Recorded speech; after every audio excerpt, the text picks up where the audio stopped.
Roger and James here from the DisKingdom Podcast. In this episode, we're going to be talking all about Disney's major announcement last week that they're going to be pretty much restructuring the whole of the internal side of their business. They've kind of reshuffling around the CEOs, or reshuffling around the divisions. There was a massive, great big press release. A couple of different things, kind of the major ones coming under there. The Disney Consumer Products and Parks teams, or their two things are now going to be merging. So Disney Store and Shop Disney will be now the same corporate people as Disney Parks, which makes a lot of sense, but also that brings in video games, the books, all of that will now come under that division, so that's something different. There's also going to be like the movie studio section, that's kind of as expected, and also the video games will come under Disney Consumer Products, so that's kind of all under there. Media networks, which is going to be like ABC, ESPN, etc., so that's a television thing, but there's a whole division now just for streaming, for this new streaming platform. If this isn't saying they're taking this seriously, they have got 4 groups, and one of them is going to be streaming. That's how seriously they are taking it. So let's talk off. What did you think of this news when it kind of came out? Honestly, didn't really think about it too much. Here in the States, especially, massive companies like Disney restructure all the time. So it's just kind of, oh, okay, restructured season has begun. So not an incredible amount. Obviously, though, the hows are very important. And in this case, the major one being streaming, getting its own division.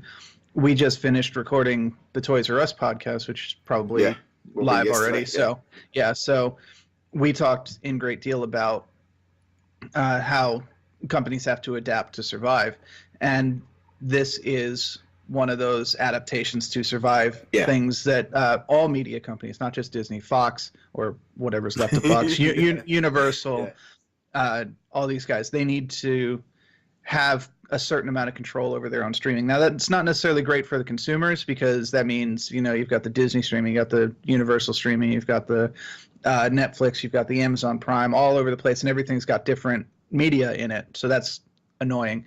But yeah, Disney has to do this to survive. The other 3 are really just shuffling the board. The other 3 divisions are, okay, that's reporting to that now, that's reporting to that now, and kind of streamlining business. But the streaming is important, because that says this is our future. This is where we know stuff is going to be within the next several years. Yeah, because I kind of assumed it would kind of move in with the media division, because I figured, to be honest, I view television and streaming as kind of the same thing, and I figured those two kind of feel almost interconnected, because they are the same. They are essentially now going to become the same industry. The whole thing of direct to consumer, that's something they can, because it's that kind of thing of, it's like, I'm a perfect example. I have the WWE network. I subscribe to the network, so when they have their monthly show on, and their weekly shows and stuff, I've paid them a subscription, and I watch it directly from them.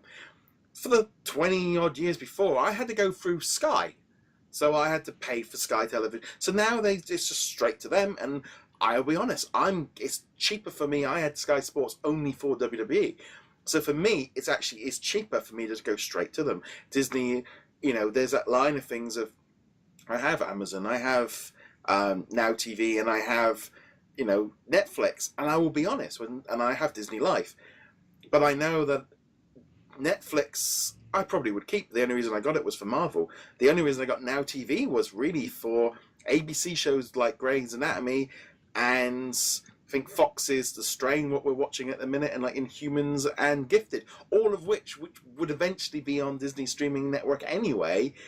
I don't know if The Strain would be, but it's an FX property. I'm guessing they're all going to eventually end up that direction. So and it's that kind of thing of these are all going to end up merging into it. But yeah, that kind of the streaming side of thing is one thing. I was a little bit surprised they moved consumer products back or in with parks, because to me that feels like a very different kind of business. Really, I don't really view going to a theme park to buying a toy in a store. It doesn't really. I can understand the Disney Store aspect, but like a book release or something like that doesn't really feel like that's the right. That feels like that should have been a separate department. You mean like the separate media like books and TV shows should have been maybe their own department or Well, something. you think like video games and books Or comics. and toys and things like this are all coming under the part, like a part consumer products. And maybe people said, well, maybe they look at theme parks as a consumable product. It just felt a little bit like, well, I don't view a theme park in the same way I view a physical product. I mean, there's obviously overlap. You could say like a movie released, does that come under movie? But I can't see how a toy or a video game how that should be reporting to the same bloke that's building a ride in Disneyland. If I had to guess, it's more for unity of products. So, if you're building a ride, let's say you're building the Mickey Mouse ride that's taking over the Great Movie Ride at Hollywood Studios. In addition to having the Mickey, you're also going to be involving, hats, T-shirts, pins, toys that go along specifically for that ride. Things that have Mickey's ride or Mickey's ride. I mean, they've been doing that for a while. It's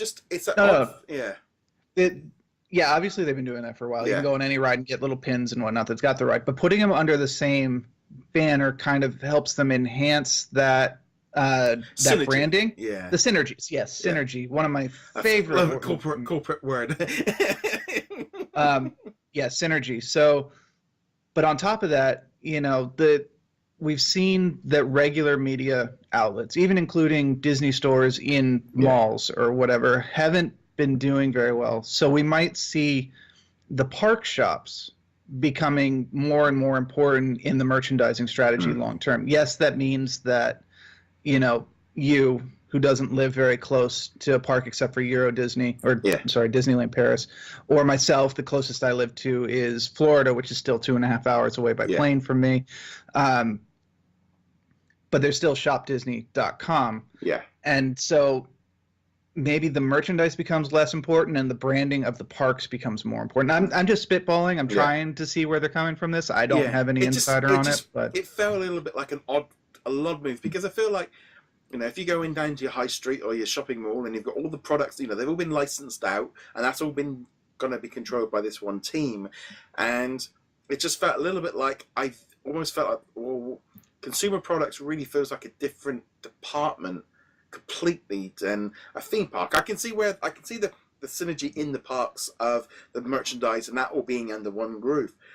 But I almost look at like, well, why? Like if Disney consumer products talking to Square Enix about Kingdom Hearts 3, it's so far away from a theme park division. It just that does seem like a very odd. I mean, the other thing as well, a lot of this is just licensing and control of the brand, because a lot of it they're not bringing in house.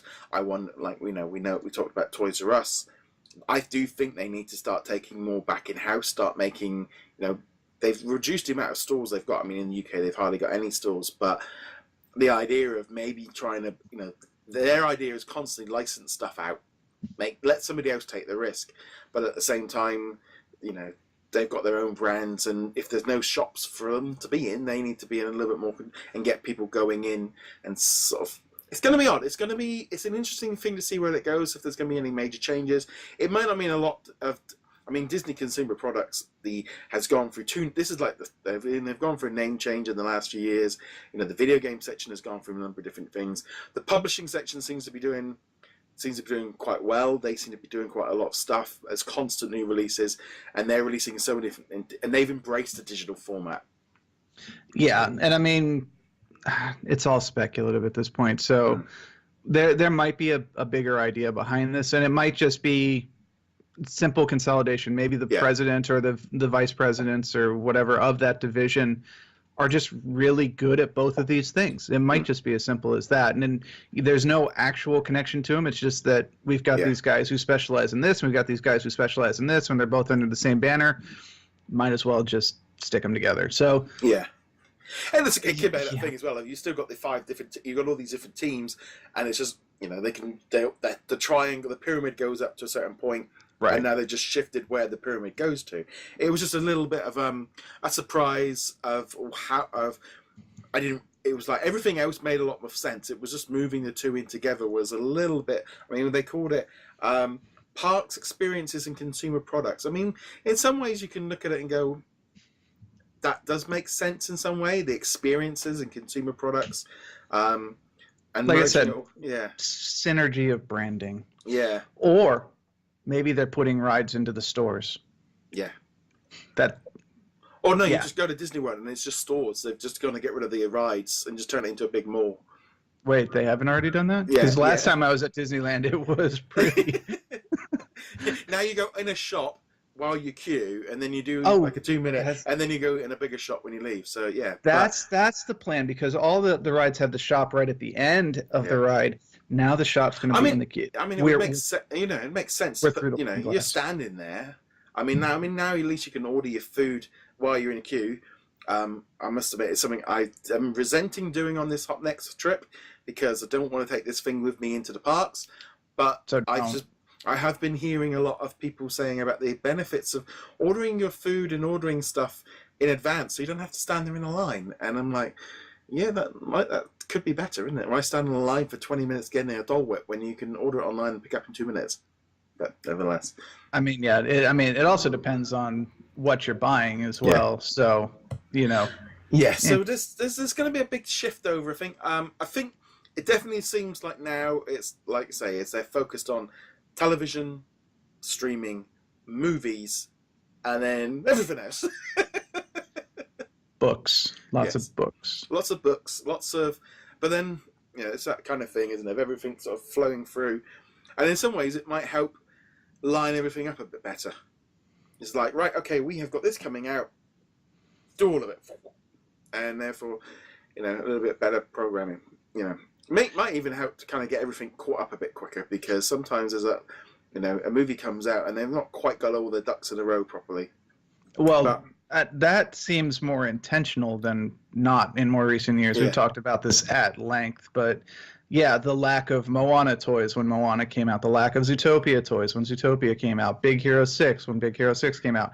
I fully expect that even though it's a sequel, Incredibles 2 and Wreck-It Ralph 2, the amount of coverage they have in the parks and the shops is shockingly low.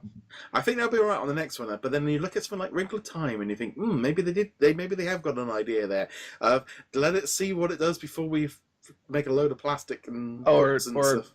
Or Pete's Dragon, or Pirates of the Caribbean 5, or the third Alice in Wonderland, the live action ones. Maybe they should I think it sounded very much like don't do anything about live action. It might seem to be the best way. But anyway, let us know what you guys think of this kind of restructuring of the Walt Disney World Company or Walt Disney Company. Let us know your thoughts on it. You can get in touch with us on Facebook. You can get in touch with us in the comments below or on social medias. James, where can they find you? Find me heroiclegacy.com. And you can find us on all the different audio platforms, including iTunes Podcasts, Google Play, and Stitcher, and now even Spotify. So you can find us over there as well. On that note, guys, thank you very much for joining us. We'll be back soon. Later.